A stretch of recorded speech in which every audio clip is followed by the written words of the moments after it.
Welcome to STEAM in MKE, where we explore Milwaukee's thriving science, technology, engineering, art, and math ecosystem and infrastructure. Today we sit down with Katie Schober and Leah Rosenbaum, the innovative minds behind STEAM Milwaukee.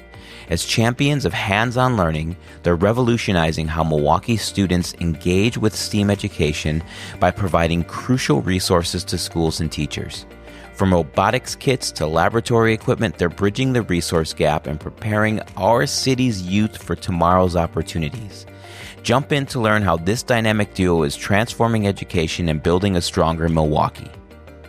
STEAM in MKE is proudly presented by nvisia, Seven Rivers, Summerfest Tech, Ontech Talent, Michael Best, and Associated Bank.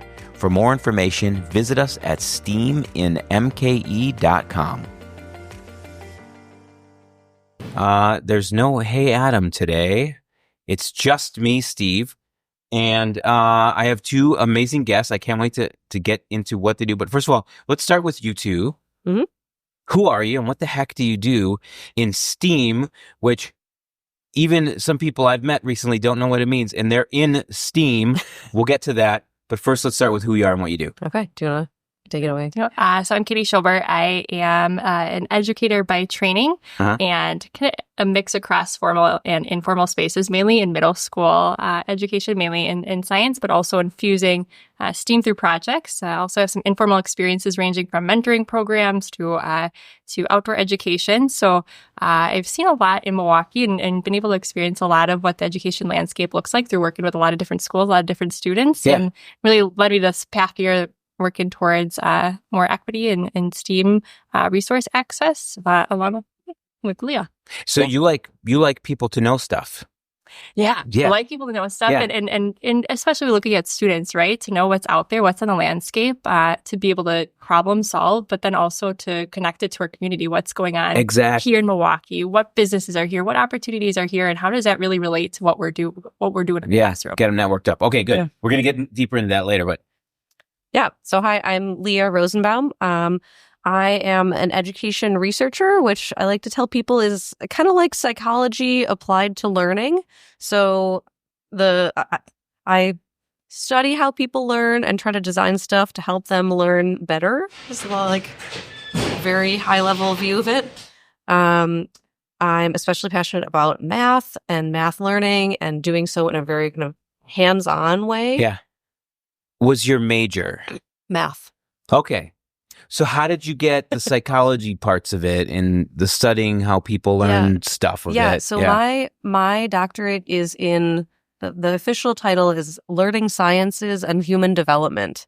So learning sciences is the like psychology applied to education part of it, of, doing studies, comparing conditions, seeing under what conditions people learn more or remember what they learn for longer or can more flexibly apply what they're learning.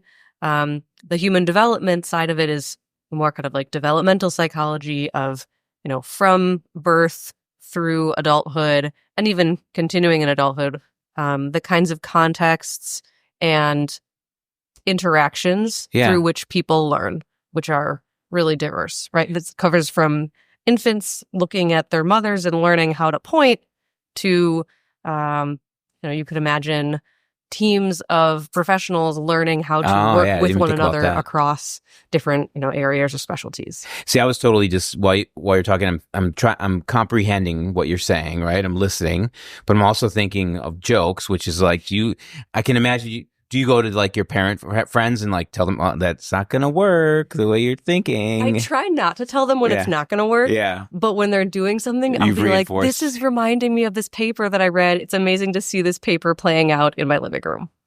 Yeah. Brilliant. Yeah. Brilliant. Katie, were you going to say something?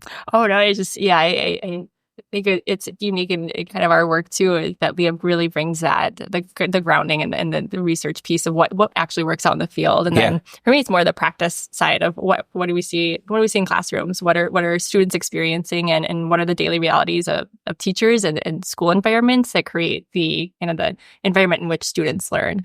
Even in the best environments, it's a damn hard job. Yeah. Oh yes, I'll agree to that. Good. Yeah. All right. Well, let's get into STEAM. STEAM Milwaukee.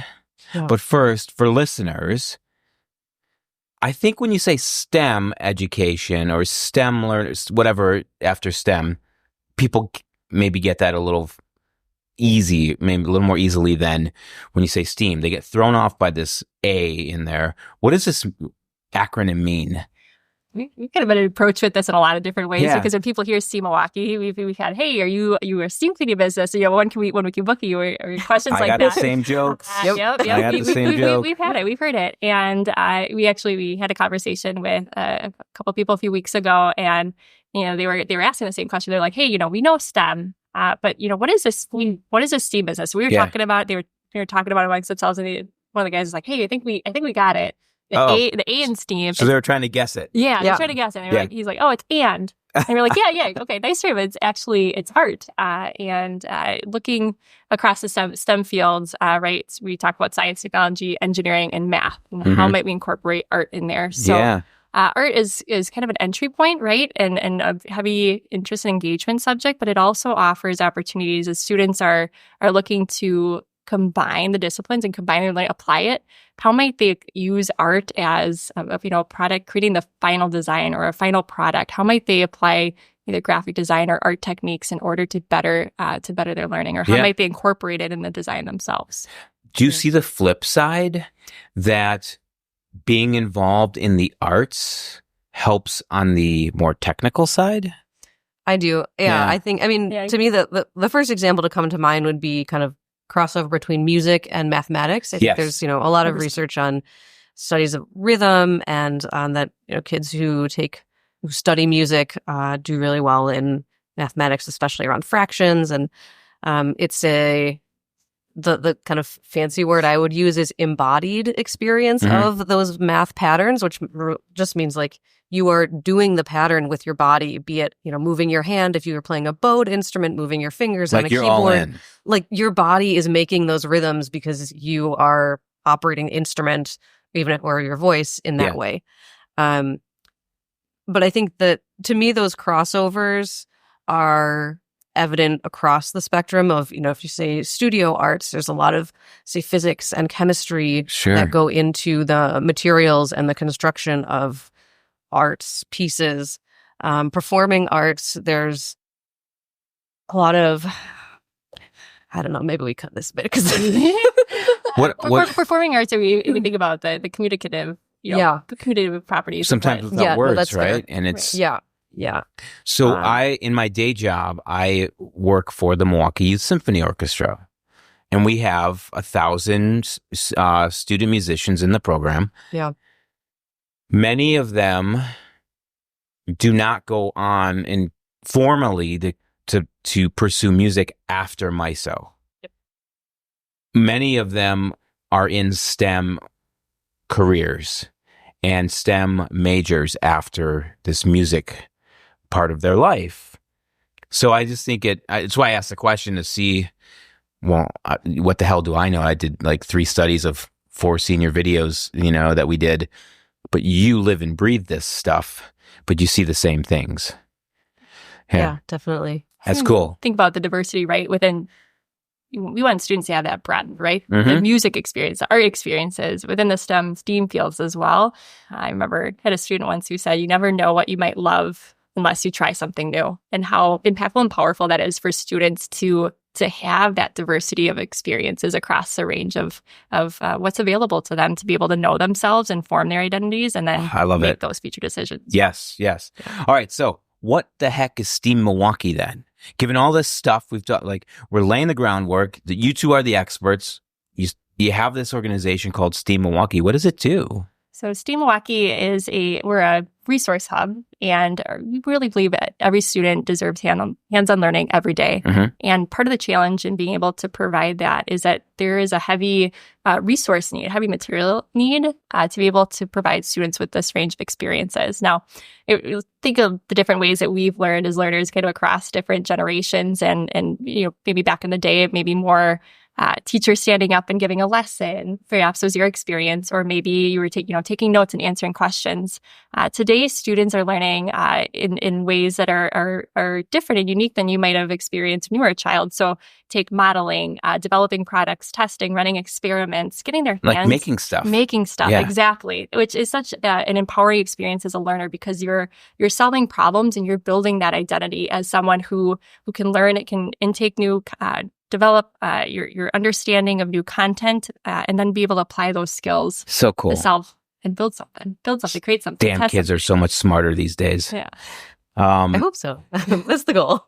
Keep up with them. And so we're going to add something, Leah? Sure. Just to say that a lot of the activities that we're talking about require stuff, like physical stuff. So if you're doing a science lab, if you're doing an engineering project, if you're doing an arts project, there are physical things that you typically need to, acquire and use for that.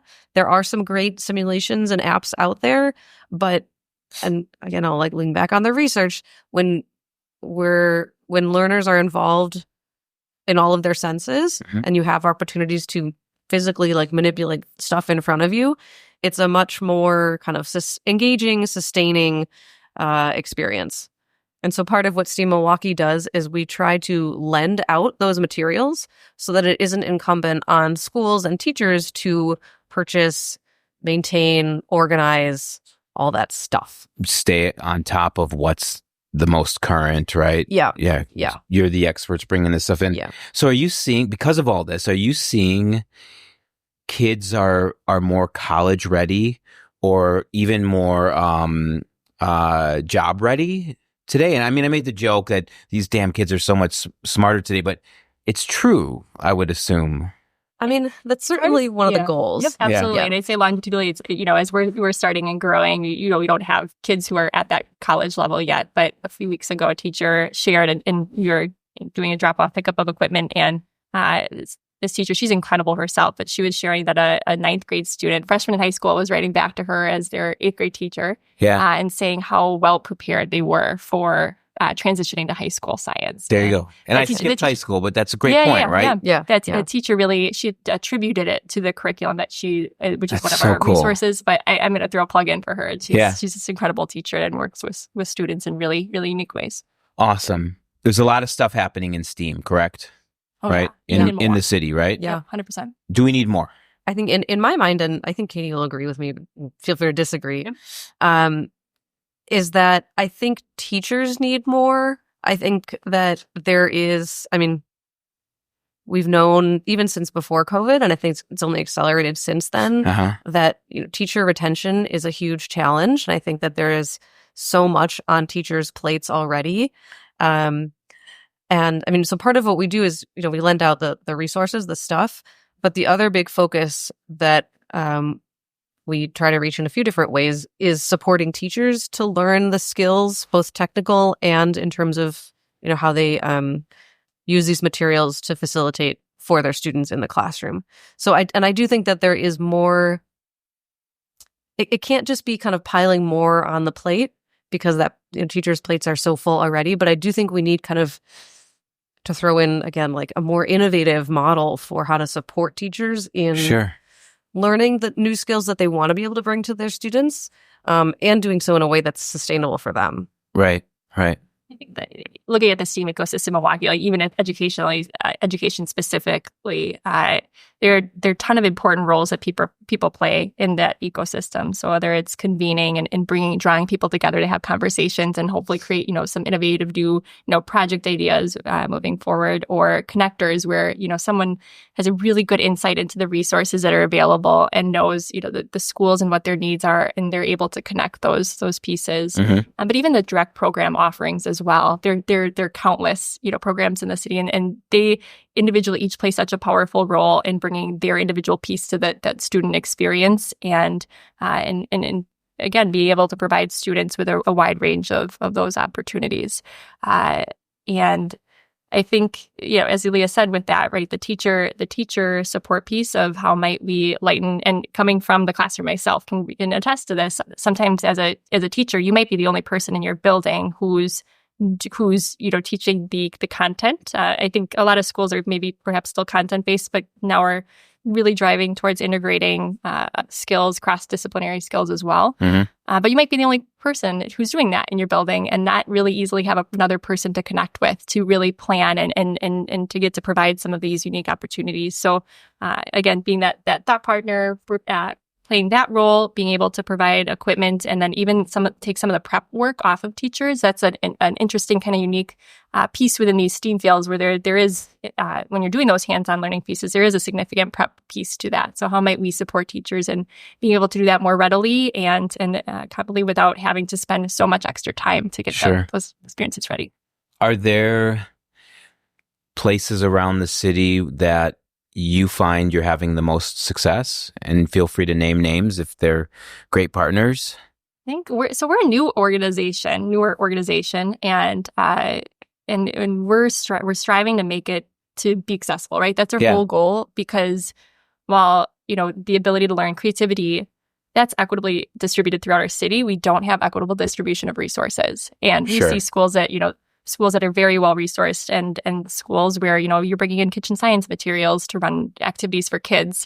That's such a different experience for students, and they deserve better. So one of the pieces that we're incorporating into this work is that teachers may check out 3 individual items for free and based on availability that they may use with their learners to do and try out different projects. And that is true every year. And then we also, to make our experiences accessible, have a low cost, beyond those kind of experiences, have a lower cost rental model for a few week use, but then also school partnerships. So by being able to reach across those different categories, we're really striving to, I think get to make those, meet new schools and see where those needs are and see where we might meet some of those needs. Where do you want STEAM Milwaukee to go? What do you want it to become? You've talked a lot about where it is, right? And where it's also moving to. Yeah. But where do you see it kind of evolving? I mean, we would love it to be, we talked about it kind of as a hub for hands-on STEAM learning, both for the stuff and kind of from the teacher learning perspective. We are looking for a physical space. We would love it to have a physical presence as well. So that's, a place where people can come try out the materials, run workshops, have, get feedback from peers, even at other schools. One of the pieces that we are trying to bring into this, and it's something that we heard, it was almost 18 months ago or so, in talking with a few dozen area, teachers and administrators, is also tying in an awareness to all of the STEAM kind of career opportunities that there are in the Milwaukee area.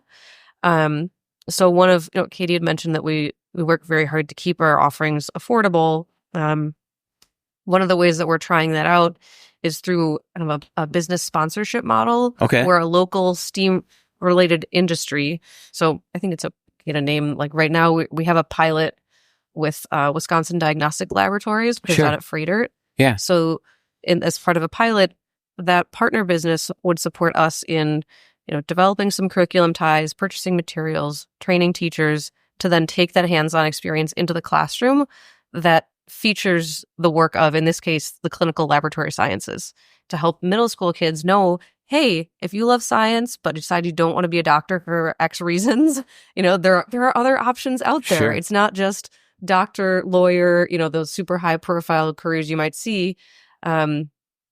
These are other kind of pathways to a career in the STEAM field. That's awesome. And these are people in your community doing that work and what it looks like. And we're really excited about that work too. It leans on student feedback, and students shared that they want to learn about careers in a way that they get to do the work. They get to sample the work that gets done. And they also really want to visit places and know the work that's going on.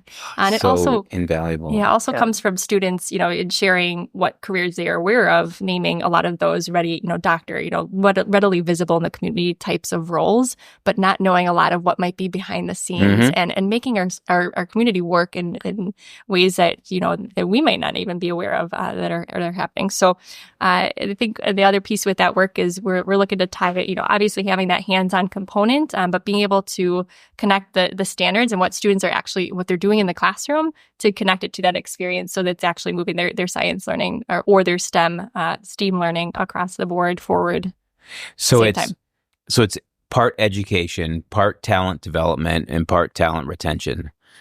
Yeah, I think that's a good see a lot summary. of funding sources for this organization here. Okay, cool. So, big question of the day.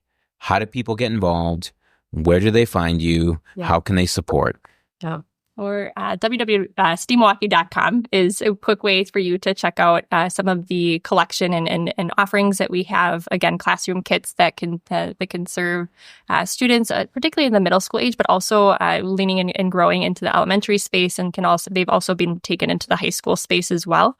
And we'd love to continue the conversation. If you are an educator, an educator you like who you think might be looking for increased access to some of these materials, we'd love to be in touch and to have a conversation with them to learn what their realities are at their school. If you're a school leader or classroom educator or in the informal space, to continue to learn. I think we really appreciate to connect with other organizations in this space too. And we continue to try to grow into that and learning what's going on in our community ecosystem and how might we collaborate with what's already happening to strengthen and really provide those resources and support that could even make stronger some of the experiences that students have. I will say as a small plug too, while we primarily rent to teachers and schools, we do rent out kits to families as well. Oh, nice. So if, your upcoming school break, or think your kid's interested in robotics but don't want to sign up for a longer thing, something like that, we rent out our kits. They want to test it out a little bit, right? Yeah. If you want to test something out, you can rent from us, and then also know that part of that cost goes to cover the other services that we do. Yeah, we do use that to support the school-based program as well. And we missed you over winter break, so spring break is coming up a little bit in the future. If you're interested in having something to do for the kids. There you go. All right. Well, and then go to the website and give a lot of money too to support all this. When did you start up? It's not been that long, has it? No, started in 2021 with the idea process and recognizing that sometimes schools lacked access to a lot of diverse materials that allowed them to do hands-on STEAM activities, and built from the ideation process, surveying teachers to see what domains, what kinds of materials they were interested in, looking at what materials were high quality and received ratings of high quality instructional materials. And then from there, look to fund, to approach funding sources and develop and purchase the initial supplies. So I'd say really 2021 was, thinking 2022 was thinking and building through that, the resource pool, but then also developing the supports. And I say 2022 really started 2023 to 24 is when we've really been in action. And driving around the city and driving around the city, bringing equipment and picking it up and cool. Working with teachers. And it's the best work, and it's extremely meaningful to get to support teachers in their role that they play to support all of our students in our community. Well, taking anything from napkin to prototype is not easy. And so probably even harder in the education space. So just thank you for all the great work both of you are doing. Thank you for having us. Awesome. See ya.